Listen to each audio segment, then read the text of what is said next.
have to log on to Zoom now because I got asked to be on the fundraising committee for Oliver's baseball club. I'm not that person. I'm not a go-getter. I'm not a people person. I warn them, like, I'll help you come up with fundraising ideas, but like, if you want me to make a phone call, I will hide under my bed. I'm not that person. But I also can't say no. So here we are. I gotta log on now. And then later we will talk about Spindle Splintered. I don't know why I have such a hard time saying that. I started the audiobook last night. I reread a bit of it. This morning I'm about halfway through. It's okay. I'll fill you in later. I just have to open my big mouth and have great ideas.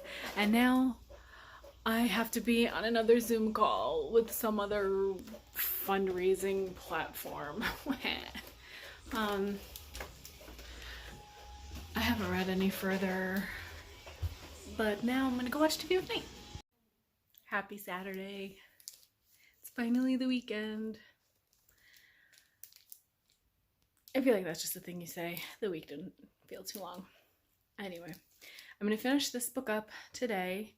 A Spindle Splintered by Alex E. Harrow. She wrote Once and Future Witches, which I really enjoyed, but that book was big. That took a long time. So this is nice and tiny. I started it on audiobook one night when I couldn't sleep. And then yesterday I picked up the physical book and reread some parts that I may have like dozed through or like not paid attention to. It's okay. It's good. I'm going to use this for my I forget what the name of the prompt is the runway fashion shorts prompt?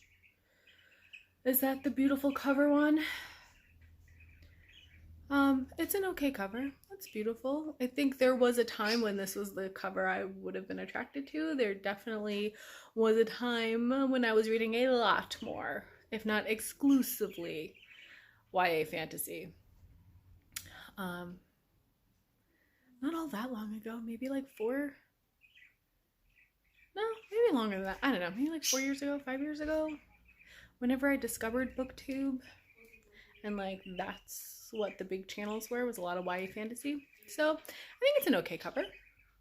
It definitely catches my attention because I do like fractured fairy tales and like dark retellings. Not that the fairy tales aren't dark to begin with, and then we kind of like Disneyfied them, and now this one is going back. So the premise of this one is there is a young woman, her name is Zinnia Gray, and on her 21st birthday, which she expects will be her last birthday because she was born with a condition in which like her ribosomes will malfunction. The disease she has is fictional, like it's given a fictional name, but basically there was like polluted water or something used to treat water that was tested on men and deemed safe, but women weren't considered, and it led to a bunch of illness in the 90s of like kids born with, I forget what they called it, like I forget the name they gave it, but like General Roseville malady or something like that. So her life expectancy is short. I think the oldest person with the disease made it to 21. So she basically has this like end date for her own life. And with that being the case, as a child, she always related to the Sleeping Beauty fairy tale and became very obsessed with that fairy tale. She studied literature, something like that in college, and I don't know, just was big on all the different Sleeping Beauty, like the different versions throughout time and throughout the world. On her 21st birthday, her friend throws her like the surprise party in a tower with the spindle. She touches it and she's transported through space and time or whatever. So this is like she sees a bunch of versions of Sleeping Beauty. And she ends up like going to like another place. And so it is a fairy tale multiverse story. So that's kind of interesting in making like all the different like cultural tellings, like versions of Sleeping Beauty into like their own universe. So I'm very close to the end. I think I've only have 2 chapters left. Yeah, I'm there. And she's had to like kind of like go into like that in between like sleepy dreamy kind of place and like pull other Sleeping Beauties into like one universe to help and rescue. So the princesses are the ones doing the savings. And then it also has this interesting twist on like the princesses as victims, and then like the wicked witch or like evil fairy that puts the curse on the princesses. She's coming from a place where she was one of them and she's trying to protect them. So it's just kind of a very interesting girl power kind of fairy tale multiverse. So I'm gonna finish that now. Finished. I don't really know what more to say. Thought it was the perfect length, great pacing of the story. Yeah, I guess in the acknowledgements, she thanks her editor for not laughing at her when she told him she wants to do like a fairy tale version of the Spider-Verse. That's totally what this is.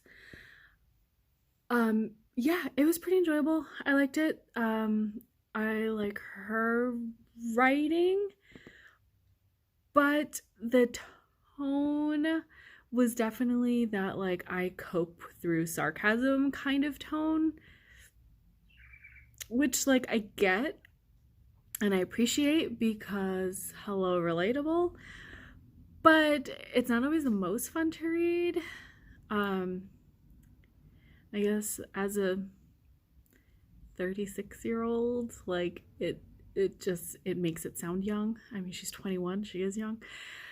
So that's the only thing. Just the youthful angst was very present.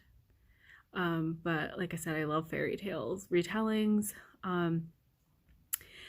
I liked the idea of like narrative resonance, that like there's a formula that makes a fairy tale, and like however loosely or creatively you want to follow that, like all things are kind of relate back to fairy tales across cultures and generations and stuff like that.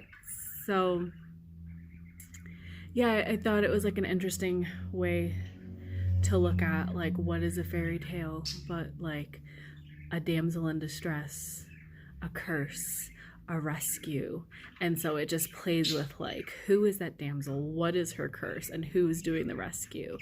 And there's some gender bending, gender role discussion, and queer characters. Like, so it was fun. It was fun. Quick, fun, simple. Sure, I recommend. I liked it. Okay. Gonna go start the sequel for the next vlog. Bye.